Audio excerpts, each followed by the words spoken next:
Hello, good morning students. Today in 11th class physics we are continuing our discussion on gravity. Last turn पर अभी हम लोग ने gravity का एक इंट्रोडक्शन लिया था. ग्रेविटी क्या है? It is a special case of gravitation. तो gravitation is the force of attraction acting between any two particles.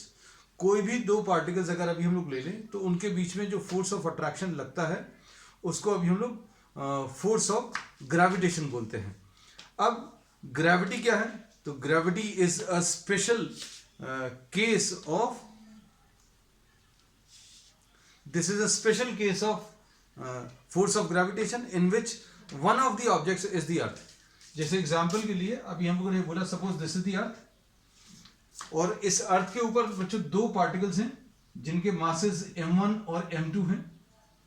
तो ये दो पार्टिकल्स एक दूसरे को अपनी तरफ अट्रैक्ट करेंगे and this force of attraction will be termed as force of gravitation. ये दोनों जो हैं एक दूसरे को अपनी तरफ अट्रैक्ट कर रहे हैं. m1 and m2 attract each other with a force which is termed as the force of gravitation. अब इन दोनों पार्टिकल्स को अर्थ अपनी तरफ अट्रैक्ट कर रहा है. अर्थ जो है this is attracting this mass towards itself, और अर्थ का जो मास है वो कहां पर अज्यूम कर सकते हैं? At the centre. So this particle is attracted towards the centre of the earth and this particle is also attracted towards the centre of the earth. So the force of attraction acting on any particle due to the earth will be termed as force of gravity. तो force of gravity क्या है? Force of gravity is the force of attraction acting on any particle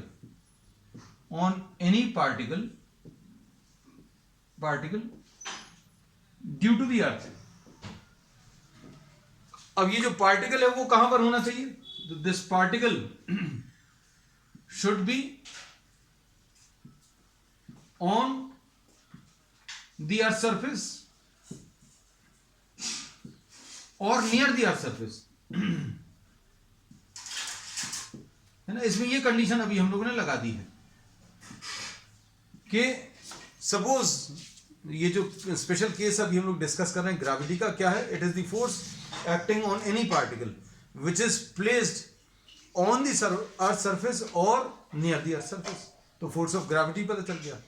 तो gravitation और gravity में difference क्या है? तो gravitation is the force acting between any two objects, any two particles. Force of gravity क्या है? Force acting on any particle due to the earth. Earth इस particle को अपनी तरफ किस फोर्स से अट्रैक्ट कर रहा है उसको अभी हम लोग फोर्स ऑफ ग्रेविटी बोलते हैं. तो ये फोर्स ऑफ ग्रेविटी है बच्चों जो अभी हम लोगों ने इन दोनों पार्टिकल्स के ऊपर मार्क किया, और ये फोर्स ऑफ ग्रेविटेशन. अब ये स्पेशल केस क्यों डिस्कस किया है? इसका रीजन भी अभी हम लोगों ने पिछली क्लास में बताया था कि force acting between any two particles is given by ji m1 m2 divided by r square.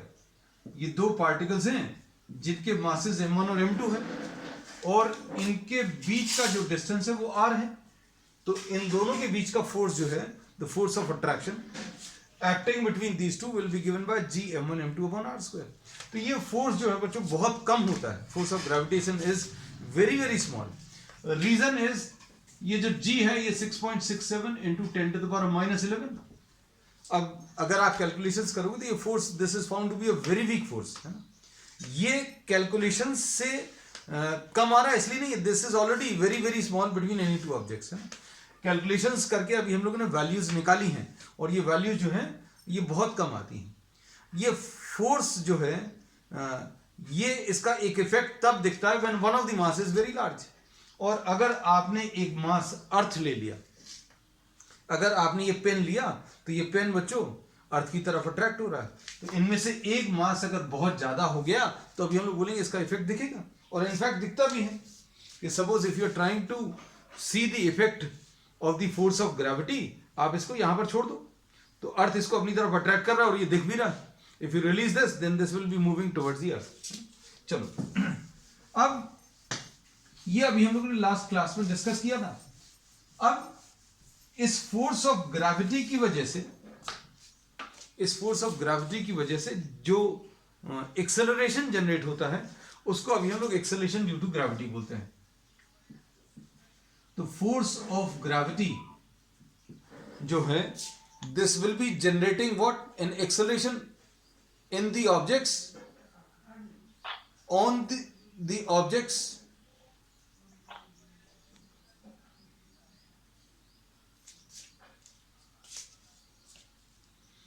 अब इसने क्या किया, suppose this is the earth और ये कोई एक ऑब्जेक्ट है, ये अर्थ की तरफ अट्रैक्ट होगा और किस फोर्स से अट्रैक्ट होगा उसको अभी हम फोर्स ऑफ ग्रेविटी बोलते हैं।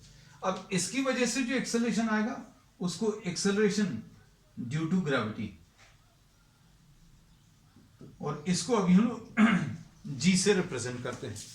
और ये जी की वैल्यू कैसे निकाली थी अभी हम लोगों ने, suppose this is mass of the earth and this is the particle of mass m,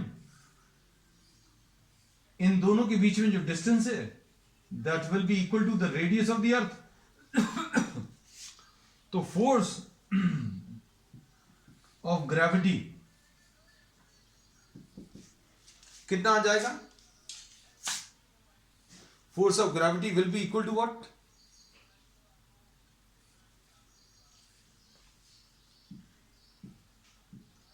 ji M E M upon R E square.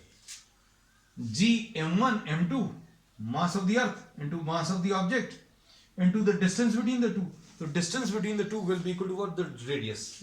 तो ये force of gravity आ गया। अब acceleration due to gravity क्या आएगा, g acceleration, this will be force divided by mass। force को अभी आप किससे डिवाइड कर दो बच्चों, mass से डिवाइड कर दो, तो ये कितना आ जाएगा, G M E upon R E square. This is the acceleration due to gravity. और इसमें अभी हम लोग ये कहते हैं कि this is found to have a value, mass of the earth बच्चों ये रख सकते हैं, जी की वैल्यू रख सकते हैं, radius of the earth perfectly spherical shape तो नहीं है लेकिन एवरेज रेडियस अगर अभी हम लोग लें तो एवरेज रेडियस अप्रोक्सीमेटली 6400 किलोमीटर है। तो ये 6400 किलोमीटर रखकर सॉल्व करने पर ये जी की value is found to have a value 9.8 metres पर second square. This is average value on और नियर द अर्थ सरफेस।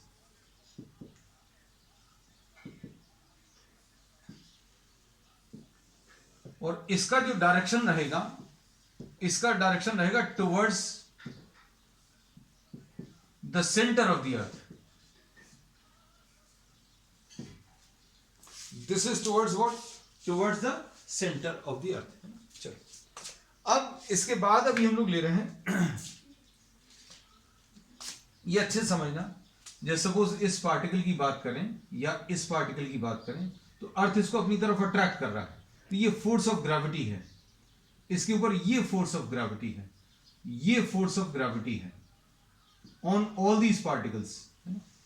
अब जो फोर्स का डायरेक्शन आएगा, जो फोर्स का डायरेक्शन आएगा वो ही अभी हम लोग कह सकते हैं एक्सेलरेशन का डायरेक्शन आएगा। So the direction of this acceleration will be towards the centre of the अर्थ। क्यों? क्योंकि ये पार्टिकल सेंटर की तरफ अट्रैक्ट हो रहा है, ये पार्टिकल भी सेंटर की तरफ अट्रैक्ट हो रहा है, ये पार्टिकल भी सेंटर ऑफ द अर्थ की तरफ अट्रैक्ट हो रहा है। तो एक्सेलरेशन ड्यू टू ग्रेविटी का जो डायरेक्शन है that is towards the centre of the earth. तो बच्चों ये सारे एस्पेक्ट्स अभी हम लोग ने बहुत डिटेल में प्रीवियस क्लास में डिस्कस किए थे। आज अभी हम we have taken a quick revision of all those concepts. अब हम लोग जो ले रहे हैं नेक्स्ट,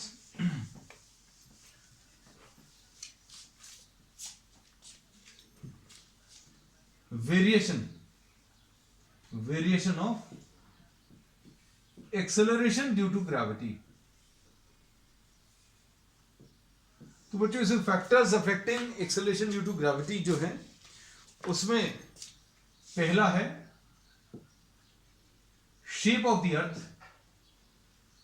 शेप के कारण भी due to shape of the earth there is a slight change in acceleration due to gravity. Shape of the earth के कारण क्या चेंज है, that will be discussing. And G also changes with altitude. Altitude जैसे जैसे increase होता है वैसे वैसे जी की वैल्यू डिक्रीज होती है। उसके बाद तीसरा फैक्टर है बच्चों डेप्थ।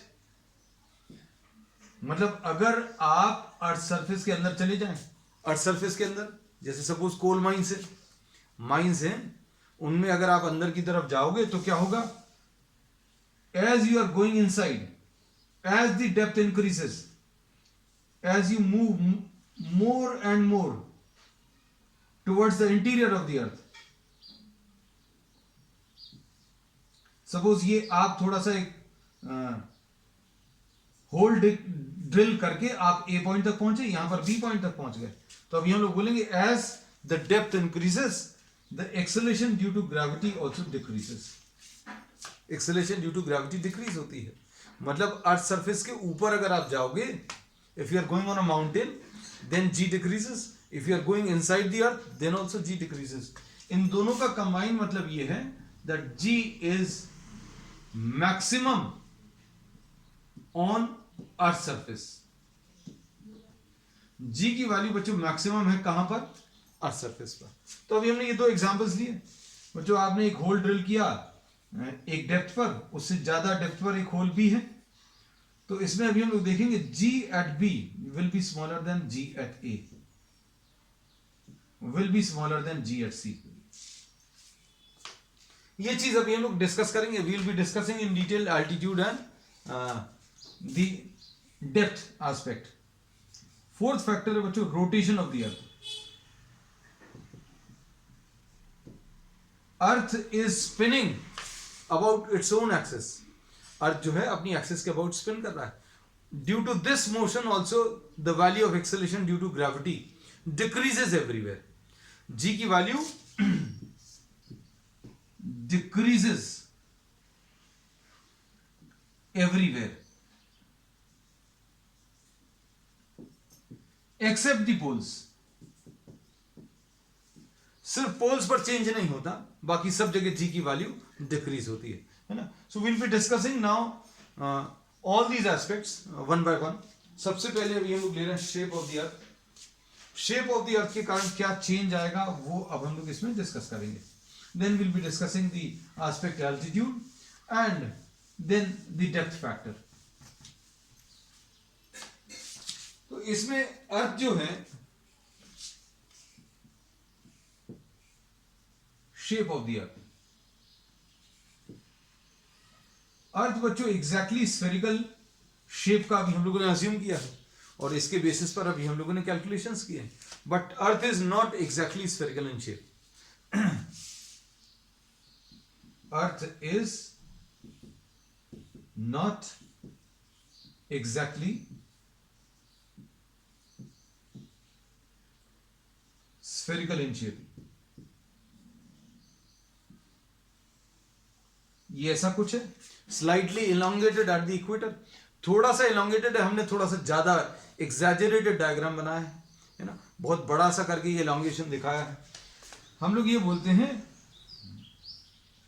इक्वेटर पर अगर आप देखें तो रेडियस ज्यादा है। Radius of earth on the equator is greater than radius of earth on the poles। ये जो है slightly elongated shape है और इक्वेटर पर रेडियस बच्चों REQ लिख दिया और ये radius of earth on the poles RP लिख दिया। और इसमें अभी हम लोग ये देखते हैं कि difference between the two radiuses is approximately 21 kilometers। ये जो रेडियसेस का डिफरेंस है बच्चों,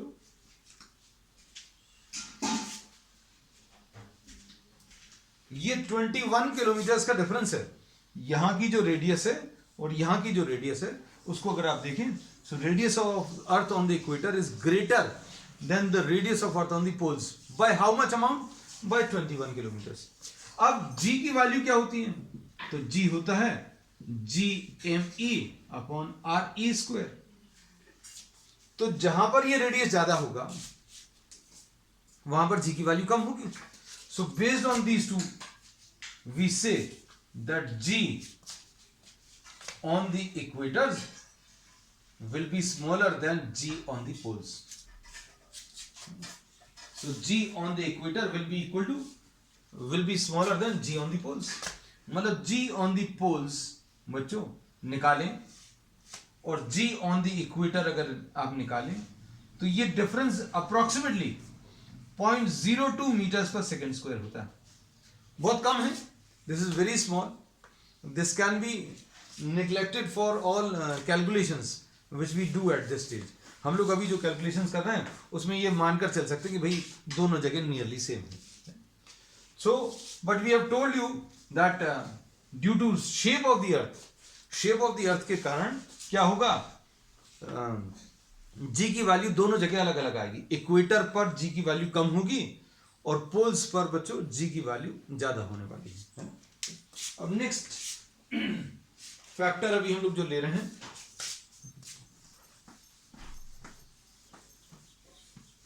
altitude.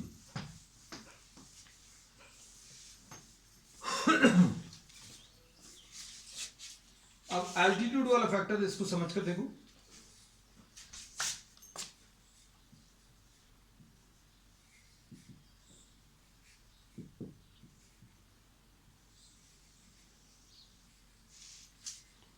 Suppose this is the earth and this is an object of mass m.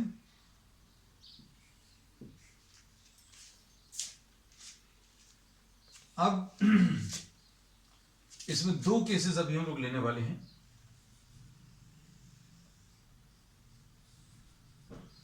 The object taken to an altitude h from the earth's surface.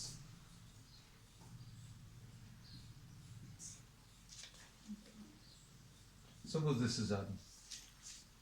इन दोनों में difference देखो, इन दोनों में डिफरेंस ये है कि this is the object of mass m which is placed on the earth surface and here the object of mass m is taken to an altitude h। इसको अभी आप h altitude तक लेकर गए हैं। अब इसमें फोर्स कितना आ जाएगा,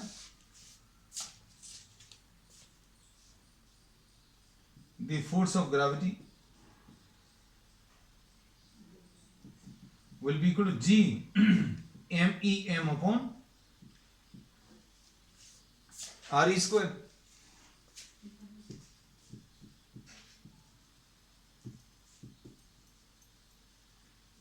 एक्सेलरेशन ड्यू टू ग्रेविटी जी,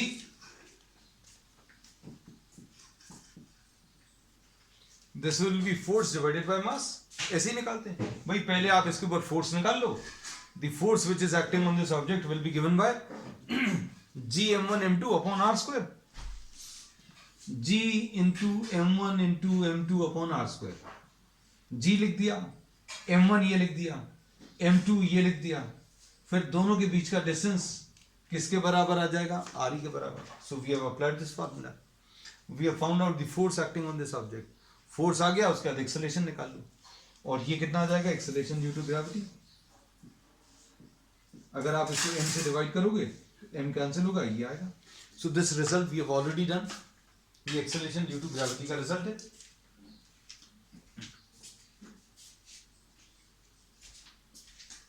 अब इसके बाद इस केस में देखो, the force of gravity on the object of mass m when it is taken to an altitude h। अब क्या होगा फोर्स को, फॉर्मूला यही वाला आएगा, g mass of the earth can be assumed to be concentrated at the center GME। अब इसके बाद ये मास कितना है, ये m है, डिवाइडेड बाय इन दोनों के बीच का डिस्टेंस। इन दोनों के बीच का डिस्टेंस कितना आ गया, RE प्लस H का, इन दोनों के बीच का डिस्टेंस कितना आ जाएगा, RE प्लस H का होल स्क्वायर। ठीक, अब क्या करेंगे, एक्सेलरेशन ड्यू टू ग्रेविटी निकाल दो।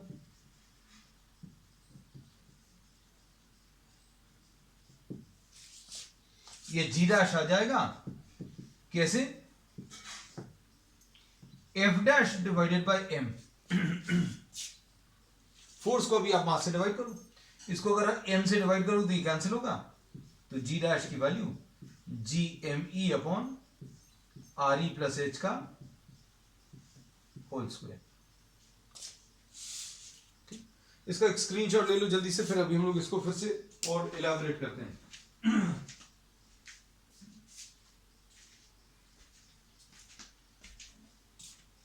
देखना आप, अब इसमें ये रिजल्ट अभी हम लोग डायरेक्टली भी लिख सकते थे, कैसे, we already know that G is what, GME upon RE square. ये तो केस तब का है जब ये ऑब्जेक्ट यहां पर रखा हुआ है ना, when this is placed on the earth surface. Now if this is taken to an altitude, अगर आप इसको ऊपर लेकर जाओगे तो क्या हो जाएगा, G डैश की वैल्यू GME तो ऐसे ही रहेगा, नीचे क्या आ जाएगा, तो नीचे अभी हम लोग बोलेंगे RE की जगह, अभी तक ये RE था, अभी कितना आ जाएगा, RE प्लस H का whole square. So this can be written down directly, directly भी आप लिख सकते हैं, इस सब की जरूरत नहीं। इसको this is what, acceleration due to gravity on earth surface, or this is acceleration due to gravity at an altitude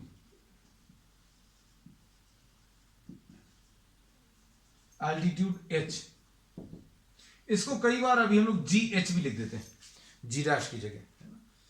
so if you try to calculate G dash upon G या GH upon G, if you try to find out this ratio, दोनों को compare करो, वैसे क्या आएगा, GME upon RE square. अब denominator यहां पर इंक्रीज हो गया, यहां पर RE स्क्वायर था, यहां पर RE प्लस H का होल स्क्वायर, तो क्या होगा, the value of G decreases. यहां पर जो भी वैल्यू थी उससे कम ये वाली वैल्यू आएगी, क्यों, क्योंकि डिनोमिनेटर इंक्रीज हो गया। And if the denominator increases, we say that the value G dash will decrease, है ना। अब हम रेशियो निकाल कर देखते हैं, GH को G से डिवाइड करो, कितना आएगा, GME upon RE plus H का होल स्क्वायर अपॉन, नीचे क्या आएगा, G की वैल्यू,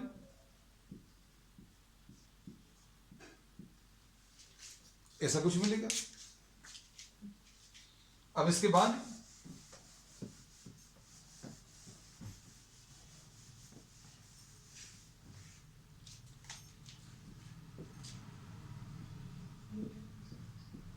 GH अपॉन G कितना आ जाएगा, RE square upon RE plus H का होल स्क्वायर।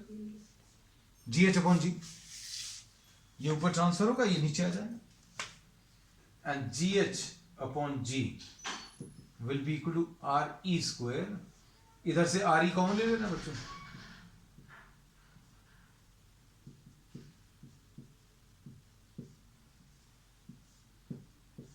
RE अंदर मल्टीप्लाई करके देख लो। If you are finding it difficult to take common RE, then just try to see multiplying RE inside, RE into 1 will be RE into this, RE और RE cancel होगा, RE plus H आने वाला है।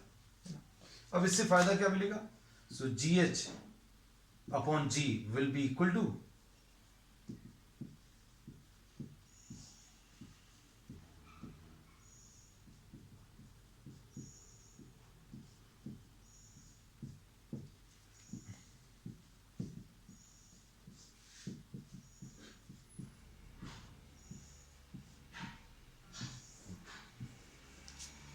g dash is equal to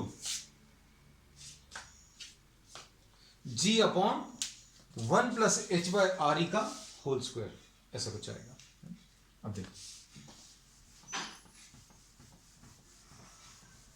so this is the final relation which we have got. और ये relation जो है, इससे अभी हम लोगों को ये पता चलता है कि जी एच की value G upon 1 plus H by R E का होल स्क्वायर है। This number is greater than 1। ये वाला जो नंबर है 1 से बड़ा है, डिनोमिनेटर 1 प्लस सम वैल्यू, ये नेगेटिव तो होगी नहीं, ये पॉजिटिव है, ये भी पॉजिटिव है।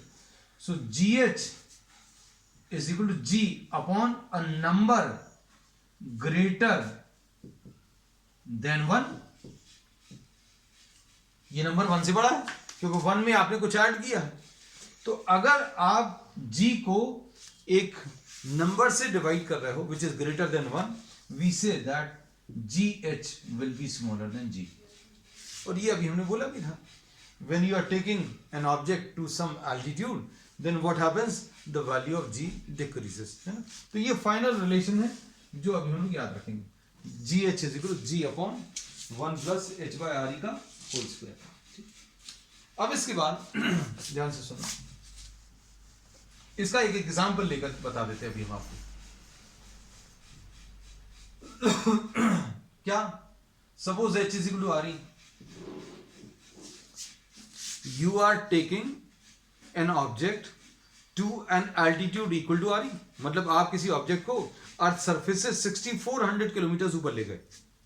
h is equal to RE अगर आप रखोगे तो gh will be equal to g upon 1 plus RE upon RE, ऐसा कुछ आएगा होल स्क्वायर। तो gh will be equal to g upon 1 plus 1 whole square. तो gh will be equal to what, g by 4. So if you are taking an object to an altitude equal to radius of the earth, then the acceleration due to gravity becomes 1/4 the acceleration due to gravity on the earth surface.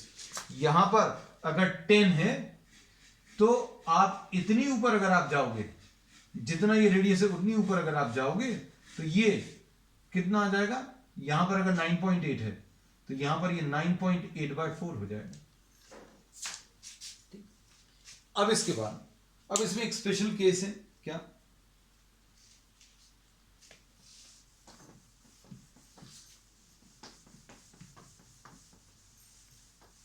तो ये अब हम लोगों को पता चल गया क्या कि when any object is taken to some altitude what happens, the value of G decreases.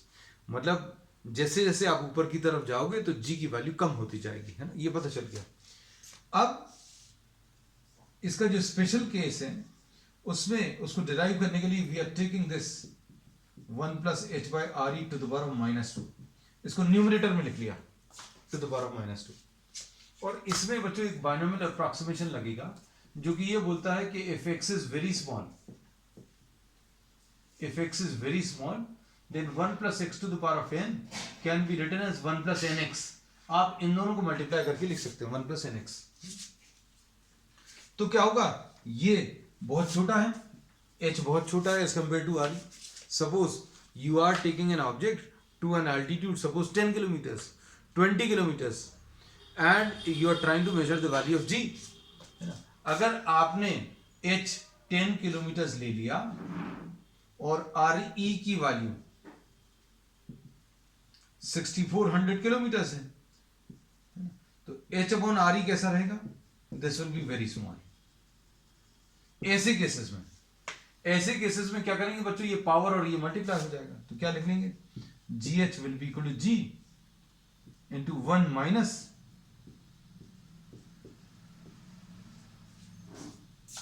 तो ये बच्चों क्या है, एक अप्रॉक्सीमेट फॉर्मूला है, ये एक अप्रॉक्सीमेशन है, इसमें नोट बनाकर लिख लेना, and is to be applied only ये ध्यान रखना, for small values of h।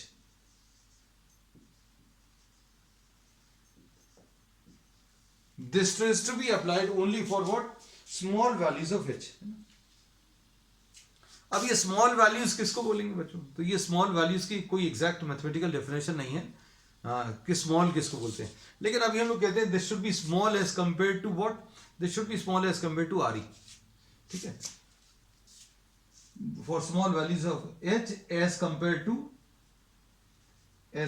To R E. तो अब इसमें अप्रोक्सीमेटली अभी हम लोग कह सकते हैं if H is smaller than और equal to 5% of R E, आप ऐसा कह सकते हो, then you can use this formula, use the approximation. हमने सिर्फ आपको एक आइडिया देने के लिए ये बोल दिया, इसका भी और थोड़ा सा बता दें। h अगर लेस देन और इक्वल टू 5/100 इंटू 6400, ये कैंसिल होगा बच्चों, ये कितना आ जाएगा 300 320। So if h is smaller than और इक्वल टू 320 किलोमीटर्स, आप अगर 200 250 300 किलोमीटर्स तक अगर h की वैल्यू है, अगर आप 300 किलोमीटर ऊपर जा रहे हो तो अप्रोक्सीमेशन यूज कर लेना। ये कौन सा फॉर्मूला है? ये एग्जैक्ट फॉर्मूला है, and can be used for any value of H. ये नोट बनाकर लिख लेना बच्चों, ये बहुत इंपॉर्टेंट है, क्योंकि डेरिवेशंस दोनों मालूम रहते हैं सभी स्टूडेंट्स को, लेकिन ये नहीं पता रहता कौन सा कब अप्लाई करना। This is the exact formula and can be use for any value of H. अभी हम लोगों ने इसमें क्या बोला कि ये कब यूज करना है? जब एच की वैल्यू छोटी है। तो एच की वैल्यू छोटी के लिए ये कैलकुलेशंस थोड़े से आसान हो जाएंगे इस फॉर्मूले से। तो इसका मतलब ये नहीं कि ये यूज नहीं कर सकते। जैसे सपोज फॉर एग्जांपल अगर एच की वैल्यू 200 किलोमीटर है तो कौन सा फॉर्मूला यूज करेंगे बच्चों? ये भी यूज कर सकते हैं, ये भी यूज कर सकते हैं, both can be used, but this will give you easier calculations.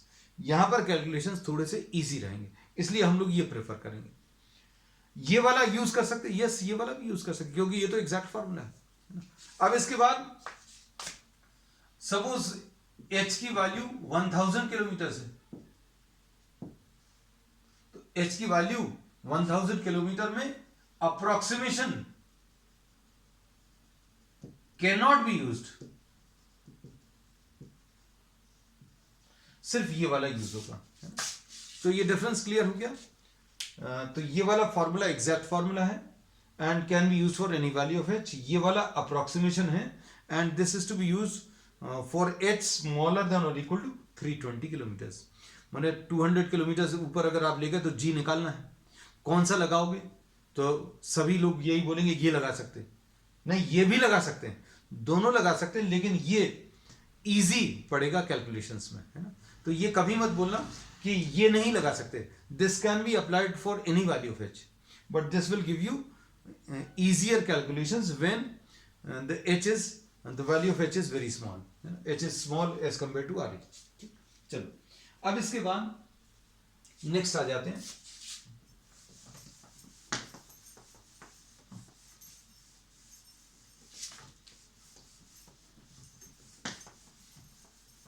Altitude में ही देखो जी एच की value g upon 1 plus H by R E whole square, the exact formula. G H is equal to G into 1 minus 2h upon R E, ये approximation है, और ये approximation कहां पर यूज करना है? when h is smaller than or equal to 320 kilometers approximately, है ना। ये एक आइडिया दे दिया। अब gh is equal to g into 2h upon re, g को अंदर मल्टीप्लाई कर लिया। अब इसमें क्या करेंगे? इसको इधर ले आए और इसको इधर ले आए, तो क्या आ जाएगा?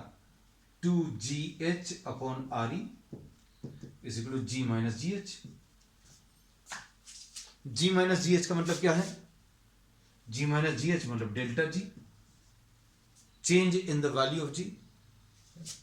अब change in the value of G upon change in value of ji,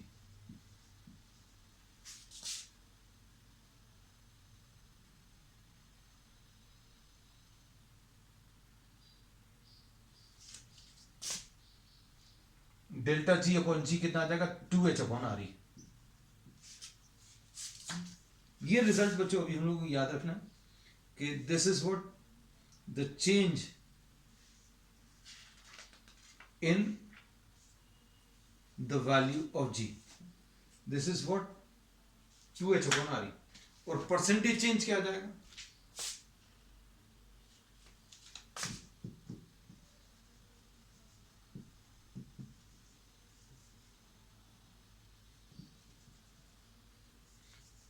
percentage change in G at an altitude H will be 2h upon RE into 100। Percentage change अगर आपको निकालना है तो कैसे निकालोगे बच्चों, इसमें निकालने का तरीका क्या रहेगा, आप दोनों तरफ 100 से मल्टीप्लाई कर लो तो कितना आ जाएगा delta G upon G into 100 is equal to 2h upon R E into 100। तो क्वेश्चंस ऐसे भी आते हैं, suppose the object is taken to an altitude 64 kilometre, किसी ऑब्जेक्ट को आप 64 किलोमीटर ऊपर ले गए, कितना जी की वैल्यू चेंज होगी वो बताना है। तो अभी हम लोग क्या करेंगे, देखो if h is equal to 64 kilometres तो ये कितना आ जाएगा 2 इंटू 64 अपॉन 64 100 इंटू 100। देख लो ये कैंसिल होगा, ये कैंसिल होगा, ये 64 और ये 64 कैंसिल होगा तो कितना आ गया 2% चेंज आ गया। तो ऐसे बहुत सारे क्वेश्चंस बनते हैं जो अभी हम लोग नेक्स्ट टर्न पर डिस्कस करेंगे। So today we discussed about what the variation in acceleration due to gravity due to shape of the earth and altitude. On the next turn will be discussing the variation of G with depth, कि अगर आप अर्थ के अंदर जाते हो तो जी कैसे change होता है वो अभी हम लोग डिस्कस करेंगे। तो आज के लिए इतना ही, will continue with the same topic on the next one. That's all.